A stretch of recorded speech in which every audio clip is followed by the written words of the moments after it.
Un hombre rico se acercó al Señor y le dijo, maestro bueno, ¿qué he de hacer para heredar la vida eterna? Y el Señor le dijo, ¿por qué me llamas bueno? ¿No sabes que hay uno solo bueno, mi Padre Celestial? Una cosa es ser bueno. Cuando hablamos de bueno, hablamos de la naturaleza, de la esencia. Y otra cosa es ser bondadoso. El bondadoso es aquel, amén, que tiene bondad. Aun cuando su naturaleza sea mala. Imagínense. Hay personas malas que hacen cosas buenas. ¿O no? Usted hace cosas buenas. Y usted no es muy bueno que digamos. Jesucristo se lo dijo a la humanidad. El Señor le dijo, si vosotros siendo malos, sabéis dar buenas dádivas a vuestros hijos. ¿Ve? Él lo está diciendo. Si vosotros siendo malos. O sea, está hablando de la naturaleza. Una naturaleza caída. Una naturaleza espiritual que tiende al pecado. Que tiende a desobedecer. Que tiende a rebelarse. Que tiende a lo fácil. Que no le gusta hacer las cosas siempre correctamente, se desvía fácilmente. Esa es nuestra naturaleza. Nuestra naturaleza no es muy buena. Lo que pasa es que ahora nosotros hemos cambiado de naturaleza. Porque Dios ha puesto su naturaleza en nosotros. Gloria a Dios, hermano. Sin embargo, nosotros no éramos buenos, ni somos buenos. Amén. El único bueno es Dios. Pero sí sentimos compasión, sí sentimos bondad, sí deseamos hacer el bien muchas veces y lo hacemos. Amén. Pero es un acto de bondad, no porque en nuestra esencia seamos buenos en nuestra totalidad, sino porque hay áreas de nuestra vida que se compadecen. Amén. Y son sensibles al dolor ajeno. Y actuamos en bondad. Simple y llanamente eso. Por esa razón, es que una cosa es ser bondadoso y hacer una buena obra. Amén. Y otra cosa es la esencia de la naturaleza. Tus acciones pueden ser buenas, pero tu naturaleza no es buena. Tú puedes hacer cosas buenas sin ser salvo. Puedes ayudar a mucha gente y estar perdido espiritualmente. Puedes actuar de miles de maneras y no tener, hermano, acceso al reino de los cielos. ¿Por qué? Porque tu vida no está reconociendo a aquel que es el dador de la salvación, que es Cristo. Amén. Hay personas como Gandhi, por ejemplo. ¿Cuántos han oído hablar de ese hombre? Gandhi fue un hombre que no era cristiano. Él no era cristiano. Él tenía su religión. Sin embargo, era un hombre que se entregó por entero al servicio de los demás. Amén. Sin ser cristiano. Se entregó al servicio de los demás. Dio un ejemplo de humildad, dio ejemplo de sacrificio, dio ejemplo de humanidad, dio ejemplo de bondad. Gandhi fue un hombre, hermano, sacrificado y bondadoso, pero no fue cristiano. Por lo tanto, no fue salvo. A pesar de que sus palabras tenían una enseñanza y un mensaje, pero era un mensaje de una persona de sentimientos, amén, humanitarios. Como han surgido tantos hombres. Como Luther King, que defendió su raza y buscó la libertad de su pueblo. Hizo cosas buenas en favor de su pueblo y de su raza. Pero no era salvo. ¿Entienden eso? Mucha gente ha hecho cosas muy buenas, pero no fueron salvos. No tuvieron una vida consagrada a Cristo. Y lamentablemente, pues eso lo descalificó. Entonces, este hombre llamado Gandhi, aún él en una oportunidad, analizando la Biblia, porque él leía el Corán, analizando la Biblia y viendo el cristianismo, él entendía. Él hablaba bien de Cristo. Él entendía que el cristianismo era bueno, pero había un problema. Habían muchos malos testimonios en el cristianismo. Y una de las frases que quedó grabada en la historia de este hombre era: me hubiera agradado ser cristiano de no ser por los mismos cristianos. O sea, en otras palabras, por causa de esos cristianos no me volví cristiano. Gloria al Señor. Y se perdió. Porque la única manera de entrar al cielo es por medio de Cristo. No hay otra manera, hermano. No hay otra forma. Bendito el nombre del Señor. La salvación es una gracia dada por Cristo. No hay otro que tenga esa capacidad y ese don de salvar a nadie. Nadie puede salvar, con excepción de Cristo. Gloria al Señor. Pero hubieron hombres que tuvieron una vida muy entregada, muy compadecidos de los demás, muy humanitarios, muy sacrificados, pero no fueron cristianos. Sirvieron a su religión. Se autodisciplinaron, se esforzaron por lo que ellos entendieron era realmente lo correcto. Pero no era conforme a lo que la Biblia enseña. Hay hombres que aún en sus asuntos revolucionarios, miren ustedes, hay gente que está convencida que sus actos de revolución son necesarias y son buenas. Que esas incursiones revolucionarias han traído bienestar. Para ellos es así. Pero sin embargo, esa gente no es cristiana. ¿Entiende? Usted mismo, o usted misma, hermana, usted a lo mejor ayuda a muchas personas, porque tiene la posibilidad de hacerlo. Usted es una persona que se preocupa por los demás. Tal vez otros no se preocupan como se preocupa usted. Muchas veces sin ser familia se preocupan. No teniendo una injerencia directa con esa persona, se preocupa por esa persona. Manifiesta actos de bondad, manifiesta actos humanitarios. Tiene usted buenas obras. Y sus obras serán recompensadas por Dios. Dios recompensará sus obras. El problema es que una cosa es que Dios recompense sus obras y otra cosa es que Dios los salve. Son dos cosas diferentes. La salvación no tiene nada que hacer o nada que ver con la recompensa por las buenas obras. Son dos cosas que están totalmente separadas. Gloria al Señor. Usted recibe lo que sembró, cosecha lo que sembró. Sembró cosas buenas, cosecha cosas buenas. Sembró cosas malas, cosecha. Como dice la Biblia, el que siembra para el Espíritu, amén, del Espíritu recibirá vida eterna. El que siembra para la carne, de la carne segará corrupción. O sea, si usted brinda un servicio cristiano, ciertamente usted promueve la vida eterna en la gente. Si usted promueve una conducta mala, usted promueve el pecado y por lo tanto la condenación. Dios ha separado las cosas. Las buenas obras tienen recompensa de parte de Dios porque así está establecido en la humanidad, en la ley universal, pero no tiene nada que ver con la salvación. Nadie puede comprar la salvación por buenas obras.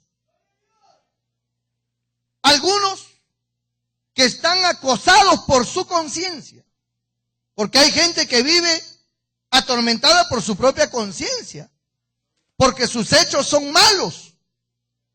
Tratan de apaciguar su cargo de conciencia haciendo buenas obras.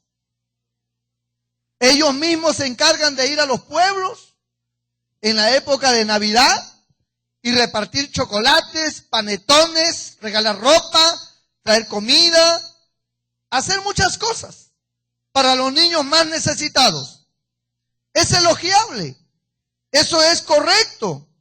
Que las personas se preocupen por los niños pobres, está bien. Pero eso no te salva.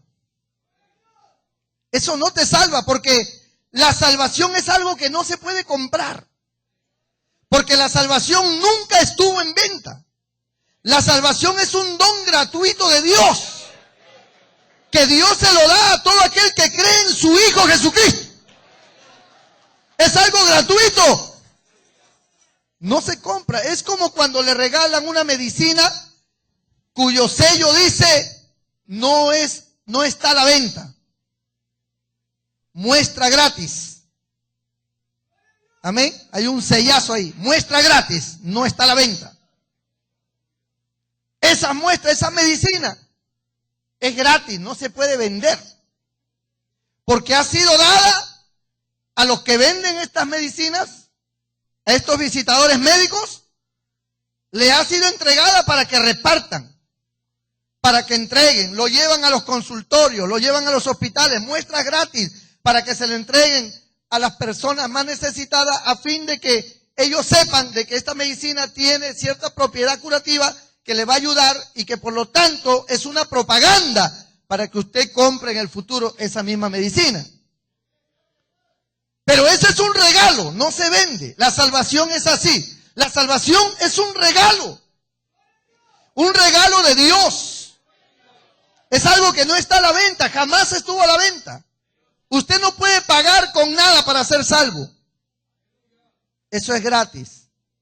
El único requisito que Dios pide para ser salvo es que usted crea en Cristo. La Biblia dice, el que en Cristo cree no es condenado, mas el que no cree ya ha sido condenado por cuanto no ha creído en el unigénito Hijo de Dios. ¿Ve? Es gratis. Esa fue la controversia que había entre los fariseos con Cristo. En una oportunidad, estando el Señor en una casa, la casa por supuesto estaba llena de gente, no había lugar para otro más. Trajeron a un paralítico. Como no podían entrar por la puerta porque estaba, hermano, abarrotada de gente, se subieron al techo. Hicieron un forado en el techo. Y bajaron al enfermo, al paralítico en una camilla, lo bajaron con sogas hasta donde estaba Jesús sentado. Cuando el Señor vio a aquel paralítico, y por supuesto todos los que estaban ahí lo vieron, el Señor le dijo al paralítico, hombre, tus pecados te son perdonados. La gente comenzó a murmurar. La gente comenzó a decir, ¿y quién es este? Se cree Dios para perdonar pecados. ¿Quién se cree este que es? Solo Dios puede perdonar pecados. Entonces el Señor, conociendo lo que había en el pensamiento de ellos, el Señor les dijo, ¿qué es más fácil decir? ¿Tus pecados te son perdonados? ¿O levántate, toma tu lecho y vete a tu casa? ¿Qué cosa es más fácil? Para que ustedes vean que el Hijo del Hombre tiene potestad para perdonar pecados, le digo al paralítico, levántate, toma tu lecho y vete a tu casa. Y al instante se levantó, cogió su lecho y se fue. Alabado sea el nombre del Señor. Para ellos era más fácil aceptar una sanidad, un milagro, que aceptar que el Señor perdonara pecados. Ellos podían aceptar eso, podían aceptar que un paralítico se levante, que un ciego vea, que un leproso sea limpiado. Ellos lo podían aceptar. Aceptaban el milagro, lo creían. ¿No fue eso lo que creyó Nicodemo? Nicodemo le dice al Señor: Maestro, sabemos que has venido de Dios, porque nadie puede hacer los milagros que tú haces si Dios no está con él. En otras palabras, Nicodemo está diciendo: yo creo que lo que tú estás haciendo viene de Dios. O sea, yo acepto esos milagros, yo acepto esas sanidades, el testimonio de esa gente que dice que tú los has sanado, yo lo creo también. Pero yo no estoy aquí para hablar acerca de esos milagros y esas sanidades. Yo estoy aquí porque estoy confundido en cuanto a la salvación del alma. Y como el Señor sabía que ese era el conflicto que había en el corazón de Nicodemo, el Señor le corta la conversación y le dice: Nicodemo, de cierto te digo, que si no naces de nuevo, no entras en el reino de los cielos.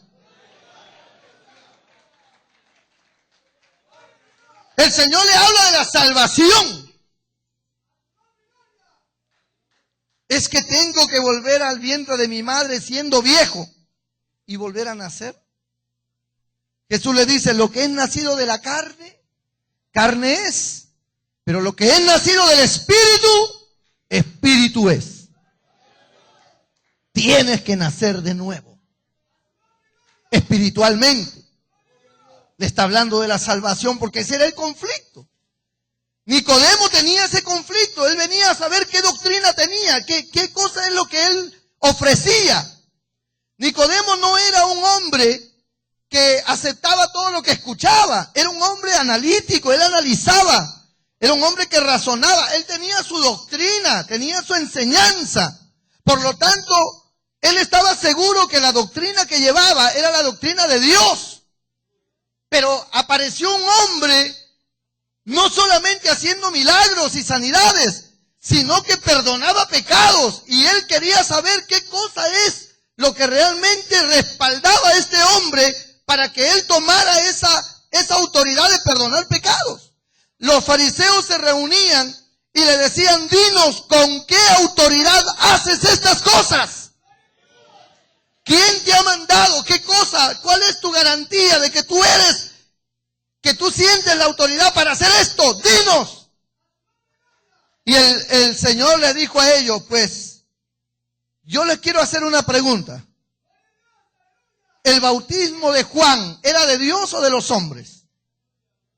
Entonces ellos dijeron entre sí, murmuraban entre sí y decían: si decimos que es de Dios, Él nos va a decir: ¿y por qué ustedes no le creyeron? Y si le decimos que es de los hombres, el pueblo nos apedrea porque tienen a Juan por profeta. Así que no nos conviene responder. Entonces dijeron: no sabemos. Pues yo tampoco les diré con qué autoridad hago estas cosas. Les dice el Señor. Gloria al nombre de Jesús.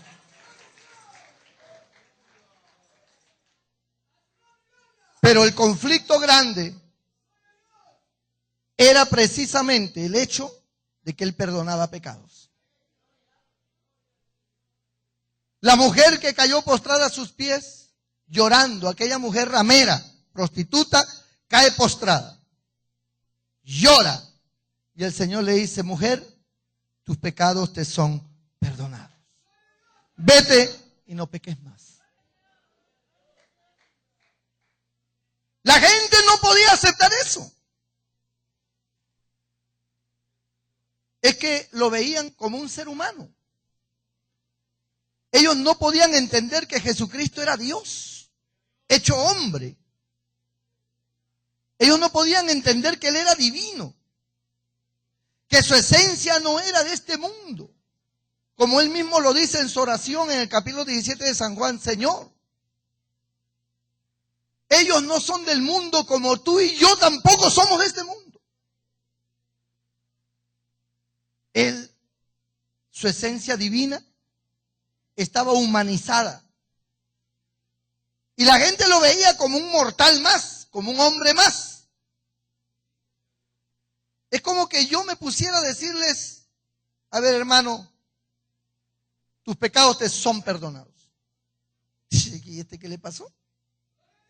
¿Qué se cree Dios para venir a perdonar pecados? Está bien que ore por alguien y se sane, está bien que haga milagros, pero que perdone pecados, eso solamente Dios. Un ciego recibió la vista. Lo expulsaron de la sinagoga. Él no vio quién le dio la vista, porque él era ciego. Y el Señor le dijo, ve al estanque llamado Siloé y lávate. Y él fue, y cuando se lavó, vino la vista, le vino la vista, recobró la vista. Pero él escuchó la voz del Señor, mas no sabía quién era, porque era ciego, no lo veía. Ya el Señor se había ido. Simplemente él fue al estanque, se lavó y ya estaba viendo. Entonces, hubo una polémica, porque los fariseos llamaron a sus padres, querían estar seguros de que si él había sido ciego o no.